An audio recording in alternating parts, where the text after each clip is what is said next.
Hey everybody, Tom here with Hidden Beats, and today we are talking with David Boyd James. How are you doing? I'm doing good, Tom. What's going on, buddy? It's the end of the day. You're my final interview of a long week of interviews, so this is going to be the one.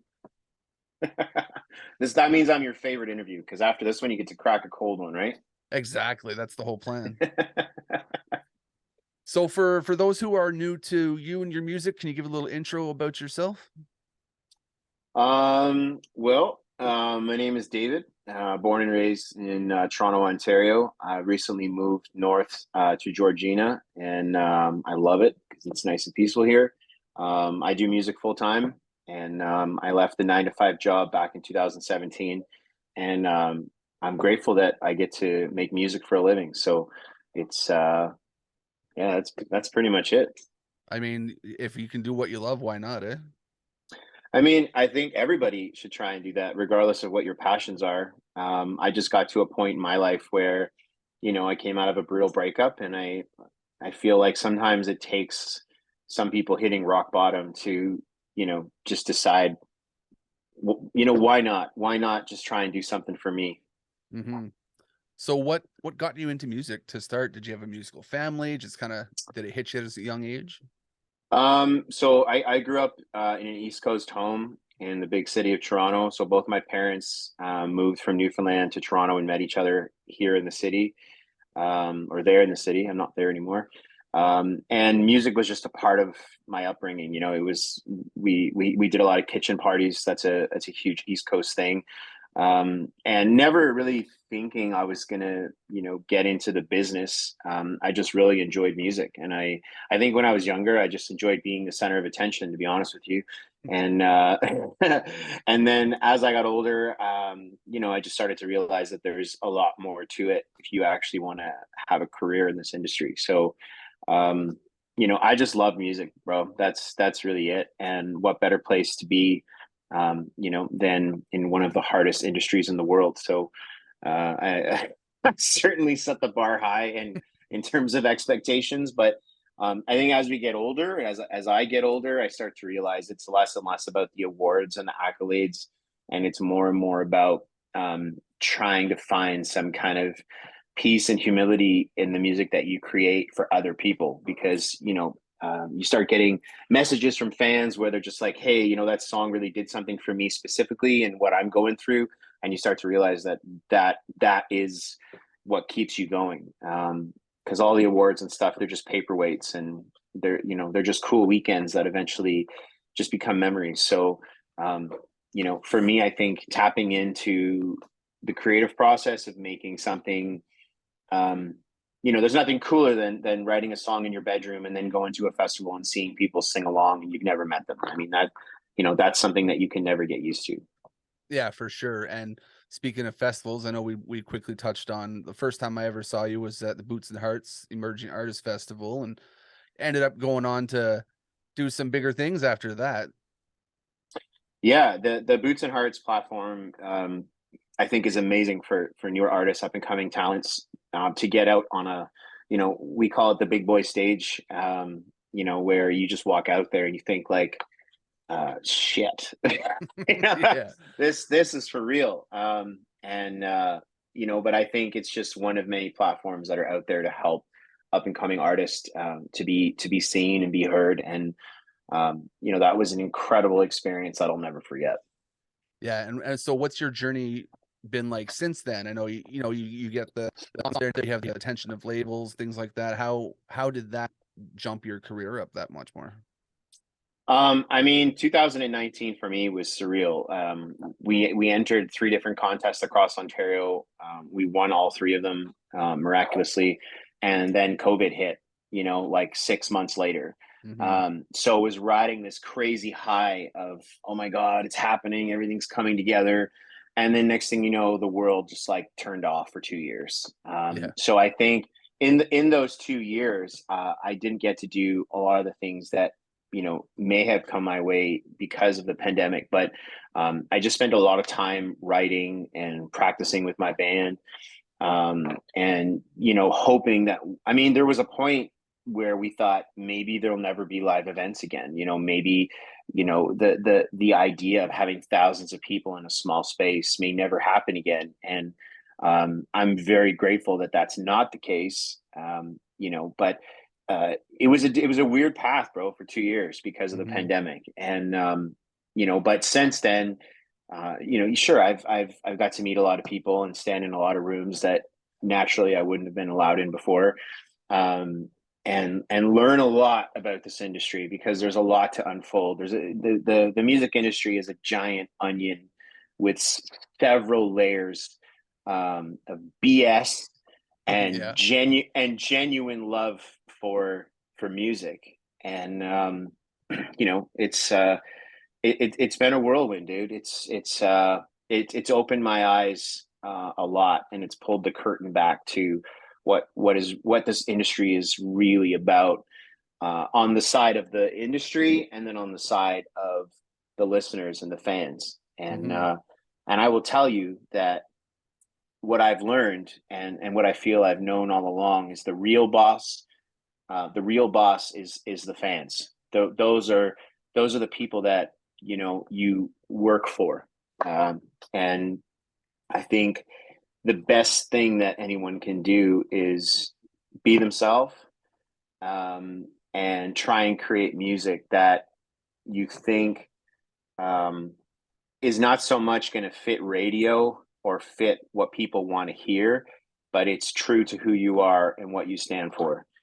Because the fans can smell BS, and they know when you're just trying to put it on. And so I think that that's the biggest struggle, is because you have labels telling you and advising you to do certain things and be a certain way, and you don't want to say no because you feel like they're the gatekeeper to you getting out there. But once you realize that it really is about the connection you have to your music and the connection your fans have to that music, when you understand that that's truly what it's about, I feel that's when the doors start to kick open, regardless of contests or labels or Hmm. radio wanting to play you, or um, it's a there's no school for this. You know what I Yeah, it's mean? it's Like, all learning on the job. yeah, you can't just go to, like, country star school, and you know so I think it's a lot of, um you have to screw up a whole bunch to realize all you got to be is yourself.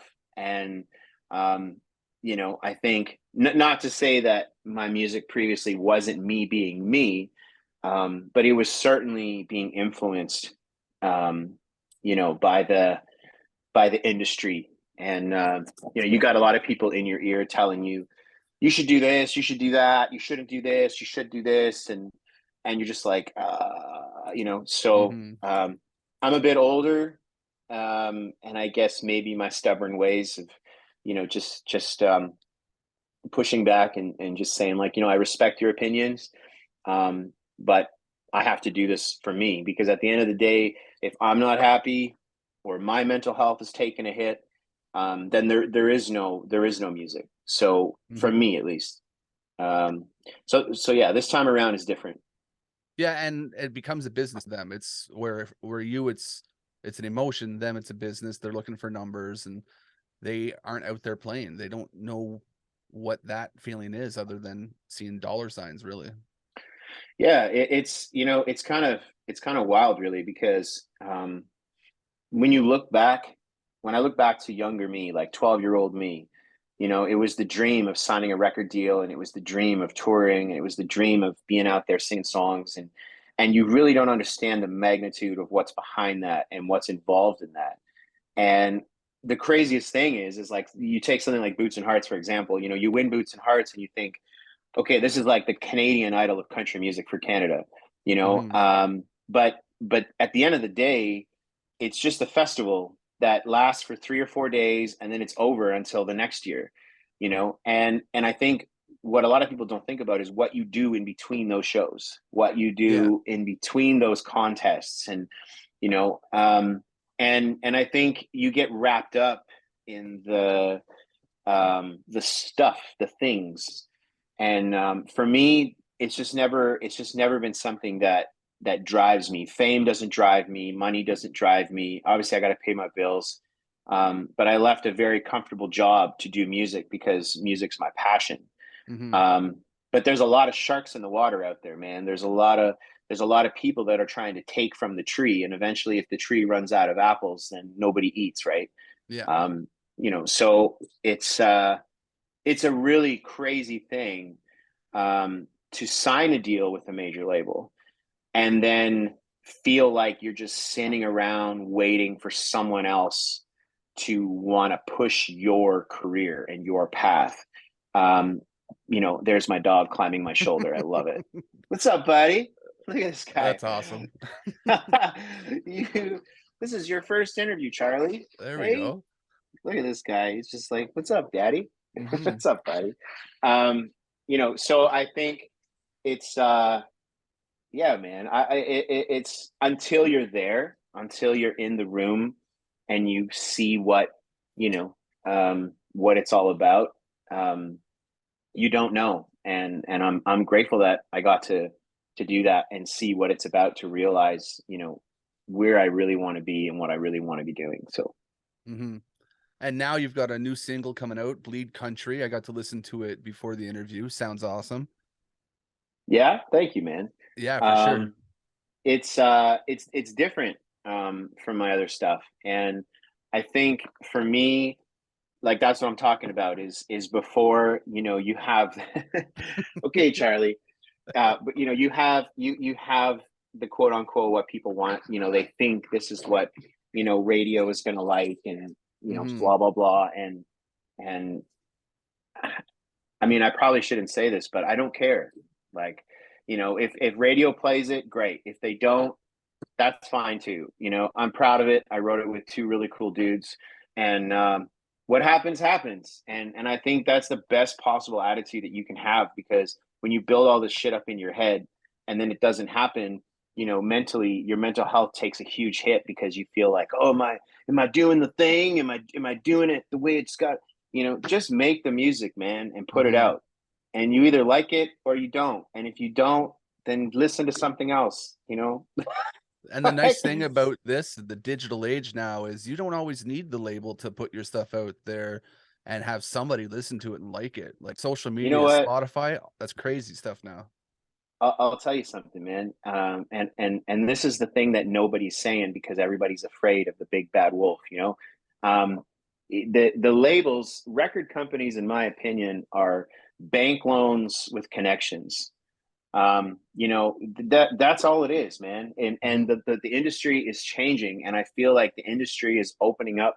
For artists like myself that have stepped away from the major market, and so I can continue to make music. When I was working with Warner, if you wanted to do something, you had to talk to like six people.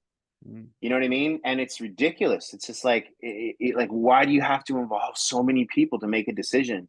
And I saw this thing online with Snoop, and Snoop was talking about, yeah, he was doing a podcast with the Nelk Boys, and he said, if I want to do something with NFTs, he's like, I just go, hey Snoop, can you do something with NFTs? Yeah, man, do your thing.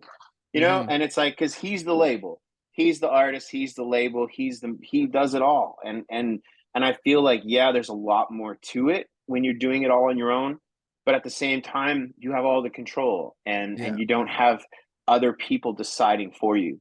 And so it was it was a big thing, man, leaving Warner. It was it was weird to get on the phone with them, and have my lawyer on the phone call, and talking about getting out of a contract, because I just felt the relationship wasn't there.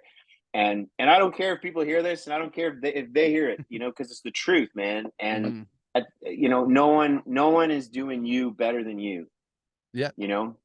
And so I'm excited. I'm excited to be back in the independent block, and making music and putting it out. And I'm excited to see what happens. But I think there's the more artists out there realize that it comes down to your work ethic, and it comes down to, if you want to do a tour, just putting it together and funding it.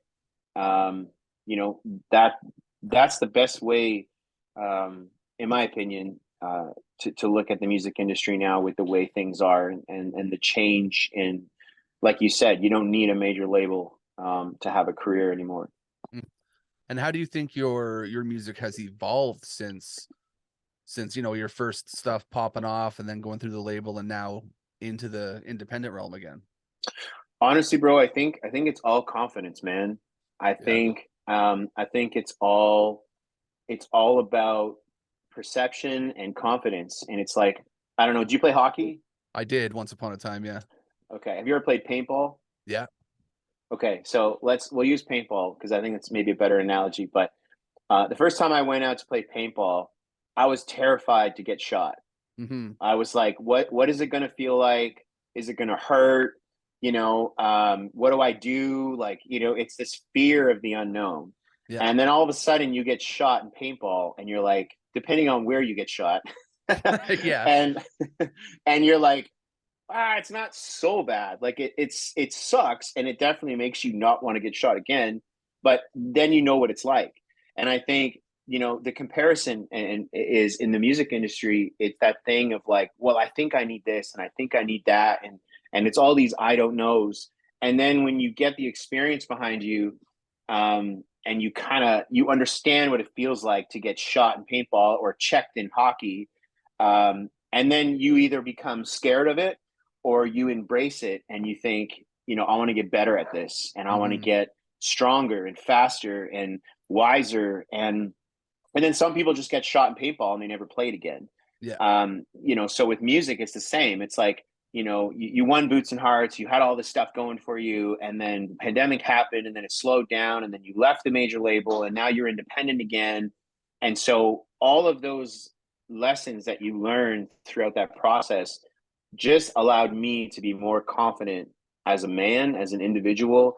It allowed me to relax more, and not be afraid to just be myself. And I think a lot of people out there are afraid to be themselves because they think that who they are might not be interesting enough, to be something or become something. So this mental health warfare kicks in, and then you end up just doing nothing because nothing is safer than failing.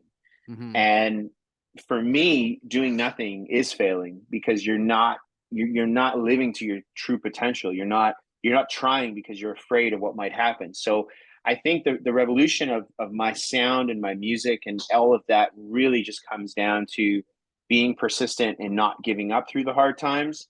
And in this song in particular, I feel like this song is exactly who I am and what the kind of music I want to create. And I got to work with a producer that I had never worked with before, Dan Swimmer, and he really just made me feel comfortable and allowed me to just go into the booth and you know um, just do my thing. And it was a really cool experience. I flew out to Vancouver to record this song, and even doing that, it was like sitting on a plane and thinking, I'm flying to Vancouver to record a song I wrote with two dudes over Zoom. Like, this is so bizarre Hmm. that's happening. Um, and the question I have for people is, what do you think is different? I would love to know what other people think is different between Bleed Country and Behind Bars or Couldn't Hurt, or I would be really interested to see, and I am very interested to see the reactions of other people. But regardless of this song, if this becomes the song that breaks me and puts me out internationally, or it doesn't, I'm super proud of it. And I think it's an anthem for everybody that just loves to do all of those things that song talks about. Um, and it's fun, for me, it just, you put that song on and it cheers you up, man. It just makes you feel something. It makes you feel good, Hmm. and that's what it's about, dude. You Yeah, and know, and when I was listening to it, I could feel like you feel more of you in it. I think I don't know how else to describe it. It's a bit different than some of the other stuff because I think it's more genuine versus manufactured you. yes, dude. Thank you. That is that is exactly it, bro. That Hmm. that that is exactly what I'm saying, man. And in a previous interview I did, someone was like, "Oh, so are you saying that those other songs aren't who you are?" And I'm saying it's kind of who I am.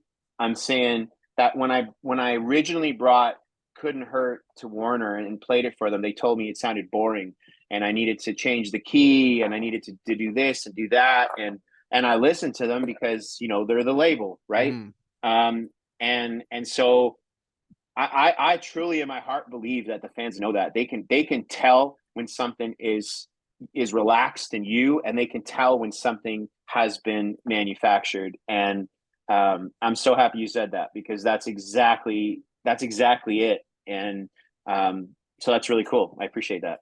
Yeah, I mean, I listen to a lot of music doing what I do, and I hear a lot of things come across my desk, and you can hear something that is just being pushed out. You can hear something that's just trying to get numbers, and then you can hear something that's a little bit more intimate, a bit more personal, and those two things are very easy to differentiate for sure.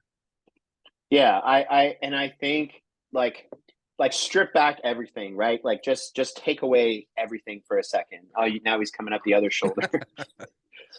Honestly, dude, this is what it's about. Is Mhm. this guy and sitting outside and having a fire and hanging out with friends, and everything else is just. I wrote a song called "Fool's Gold," and that wasn't even. Well, I got to be careful what I say. Well, I don't want to. I don't want any. I don't want to. I don't want to give the wrong impression, but uh, um,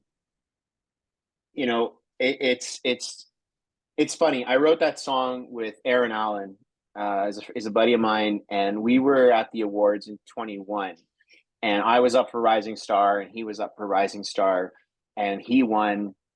And I was genuinely happy for him. I was standing with him when they called his name. I patted him on the ass, and I was like, "Congrats, bro!" And he looked at me, and he's like, "Man," he's like, "I don't know. I have no idea how I beat you for this award."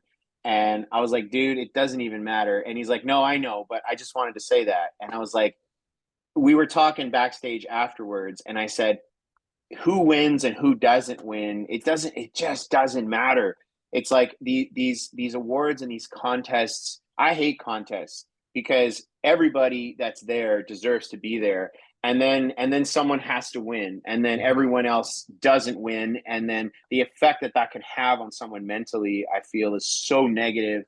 But him and we ended up saying, let's write a song together, kind of talking about that, because his friends and his fans were like, yeah, Aaron Allen, and my friends and my fans were like, this is BS, you should have won. and Mhm. and it's like, no, no, guys, it's not about that. And so Aaron and myself and another dude, Andrew, sat down and wrote Fool's Gold together, because we were just saying, like, all of that stuff doesn't matter. What matters is family, friends, good times, good memories, and everything else is fool's gold.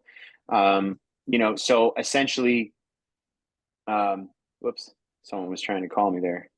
Sorry No about worries. that. And so we wrote that song together as like taking a shot, at the industry, to be like, we don't, like, we appreciate the awards and we think it's really cool, um, but like that doesn't define who we are. Mhm. And in between those award shows and in between those shows and all of that, January, February, March are the hardest 3 months in this industry for artists, because it's cold as shit. There Nothing's going on. Mhm. You feel like your whole career is crumbling through the floor, because it stops, Yeah. right? And I think if you're focusing on the stuff, you have no shot in this industry. But if you're focusing on making music that becomes like therapy for you and your listeners, and the awards just kind of come and go as they please, um, that's where it just sits differently. And um, it's just funny, man, when you go to these award shows and you see the reactions of people and people backstage, like, oh, that's BS and that's this and that. And it's like, oh man, you guys are on totally the wrong side of this industry. Yeah. And, you know, uh, like I said, man, it's there has to be a winner and there has to be a loser. And I feel like that is the wrong mentality, man. It's like, you just make music, support one another. And, sometimes I might be going off on a tangent, but in this industry, there's a lot of cliquiness, and Yeah, there's a lot of camps, and you see the same friggin' four artists playing the same festival 5 times, and you're just thinking like, what? Like, what about all these other, like, these other artists and these other people that deserve a shot? And yeah,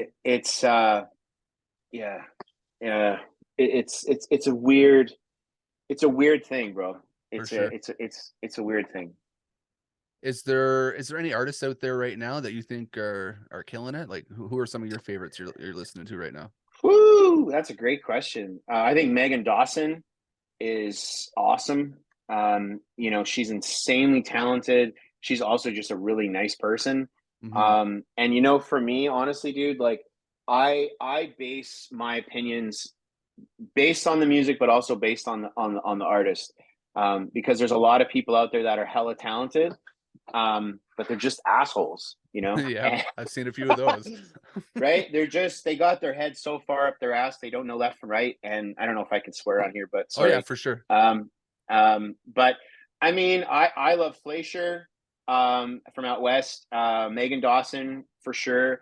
My buddy Josh Ross is just blown up recently, and I think what happened for Josh, I think, is great for Canadian country music because it shows everybody else that's out there, that it's possible to just go from being an up and coming artist to 8 months later everything just exploded for him. Yeah, um, but now you got to keep up with it, and you gotta ride that wave.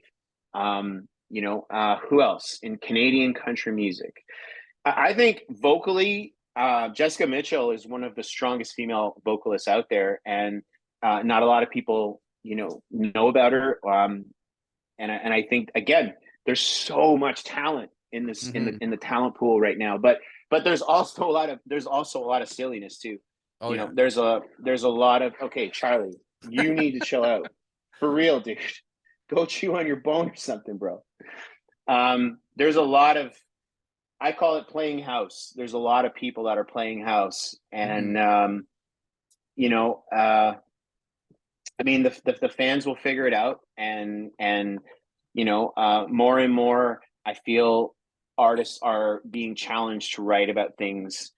Um, I'll even say it, and maybe I'm not supposed to say this, but even with Bleed Country, like, I love the song. I think it's fun. It's probably one of my favorite songs I've ever written. But it's not talking about what I really want to talk about right now.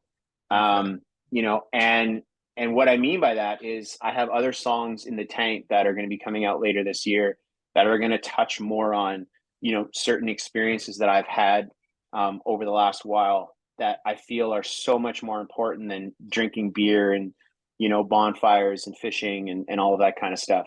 hmm, Um, you know, uh, but unfortunately, those songs aren't ready yet. So Lead Country is going out the door as a hopefully a summer jam song for everybody. for sure. And it'll be fun hearing more come out as you start dropping them. Yeah, and I'm okay. I gotta let this. Sorry, I gotta put this guy away because. That's fine. Okay, sorry. Give me 1 second. Yeah. Okay, come on, come on, come on. Go chew your bone. Okay. No, come on, Charlie. Come on. You need to go outside or be a dog or something. Come on, come on. Outside, outside, outside, outside. Go, good boy. Man, I don't know if you can still hear me, but Yeah. his nails are just digging into my shoulder blades. Shit. Sorry, Yeah, dude. he's having too much fun. Yeah. I had these other songs I wanted to put out first, and I was advised, you know, don't do that. Hey, you should get something for the summer, and you know, so by no means am I saying I'm not excited about putting up Lead Country. I'm very excited, but I think I'm extra excited to release all this music that I've been sitting on for a couple of years that I couldn't release because A&R was thought that it was too slow or too sad, or the topic was weird, or Hmm. um but that's what it's about, man. It's about writing songs and putting out material that means something. Yeah. And like you said, you can tell when an artist is like, okay, here's another one, and here's another one, and then you're just like, okay, like I don't, it sounds like everything else, and um, I mean, I can confidently say that I don't think there's anything else that sounds like this in Canadian country right now. But I'm also taking a risk, and when you put something out that doesn't sound like everything else, um, the corporate world goes, well, how can we put this song into our rotation, Hmm. and how does it fit? And I don't want to sound like James Barker Band. I don't want to sound like Josh Ross. I don't want to sound like Megan Patrick. All of these people are wonderful people and very talented artists, but I don't want to sound like them. I don't want to sound like Luke Combs. I don't want to sound like Morgan Wallen. I just want to put out music that is me. And when it comes on, I want my fans to go, "Hey, that's David Boy James. I love that." Or, "Oh, that guy sucks. Turn it off." But at least they know who it is. Yeah. Yeah, either one is cool, but it's my sound, and it's something that um, I'm creating with my team of people behind the buttons, and so No, it yeah. makes sense, and it's something that you need to feel. I'll tell you something, bro. At the end of the day, I recently just became a huge Post Malone fan, Okay. and like, right? I know that, Yeah. like, Yeah. when no, but hear me out. Hear me out. I could send you a link. Next time you're just cracking a beer, just put this on and listen to it. And it's not the all the digital shit. It's him and a guitar, Hmm. and you're like, whoa, man, this dude is so down to earth. He's so laid back, and he can sing like a motherfucker. Oh Like yeah, he, I have Post Malone on my playlist, stuff like I listen to him right now. dude, I never gave him a chance because I thought, he's this super, I don't know, like generic whatever. And Hmm. then you listen to him and you're like, oh my God, you're so wrong. Like this guy is so talented. And again, it's like, um, you meet people and it's like, they're like, oh, I love your music. And I'm like, oh, what do you like? They're like, oh, I love Couldn't Hurt. And then I say, have you ever heard Behind Bars? And they're like, no. I'm like, oh, okay. Have you ever heard Another Day? And they're like, no. And I'm thinking, shit, man, do people just listen to what's in front of them and then they just move on to the next because there's so much? I mean, honestly, that probably is a lot of it. You hear something on the radio and you get the next one and the next one, and it just they start to all blend together and vanish pretty quick. Right. And I think it looks like you have a shop or you're in a shop or something. And it's like if you're working with your tools and you're working on the car, you're doing whatever, and you're just hearing the songs and they're just kind of like, yeah, cool, like whatever, it's just filling the background. But it's like I want to try and create something that when it comes on, people are like, oh, like what's that? Who's that? What like that sounds different. Hmm. And unfortunately, commercial radio, they don't give you that opportunity because a lot of it is being pushed through major labels. And Josh Ross 8 months ago, nobody knew who he was. Yeah. He had a super small fan base, and then all of a sudden things just started to happen. He wrote a couple of songs that really clicked. Like First Taste of Gone came out last February, I think. And when you listen to that song, it's like shit, man. Like I know what that feels like. I've been there, Hmm. and that's when the magic starts to happen, is when people start to really connect with the words in your songs and the lyrics in your songs. And and I think that's, as writers, that's all we're trying to do, is write something that when you're in your shop working on a car or something, the song comes on and you're like, hey, what's that? And you get your little reports at the end of the month and you see how many people shazammed your song. And like that means more than anything else, because it means someone stopped doing what they were doing to Shazam something because they wanted to know who it was. Hmm. Um, and I think when I look back to my heroes and the people I look up to musically, um, all of them had that thing in common, you know. But I think it's funny now, like Morgan Wallen exploded, and Hardy and Bailey Zimmerman and all that. And then you go to Nashville and like everybody looks like Morgan Wallen, right? They all got Yeah. the hat on with the hair and the thing and the cut off shirt. And it's like, and it's just like, and they're trying to sound like him and sing like him and look like him. And it's like, guys, just for Christ's sakes, like just be you. And like I said at the beginning, it's like, I think, we look at ourselves and we're like, well, maybe we're not interesting enough, or maybe we're not. Who cares, bro? Hmm. Just be you and do you. And I think everyone's individual superpower is that they are them. Yeah, I There's think nobody else like you. that's a good way to put it too. And we've only got a few minutes left on here before Zoom kicks us off. So, is there any kind of final tidbits that you want to leave to fans? We'll definitely have to do a part two of this at some point.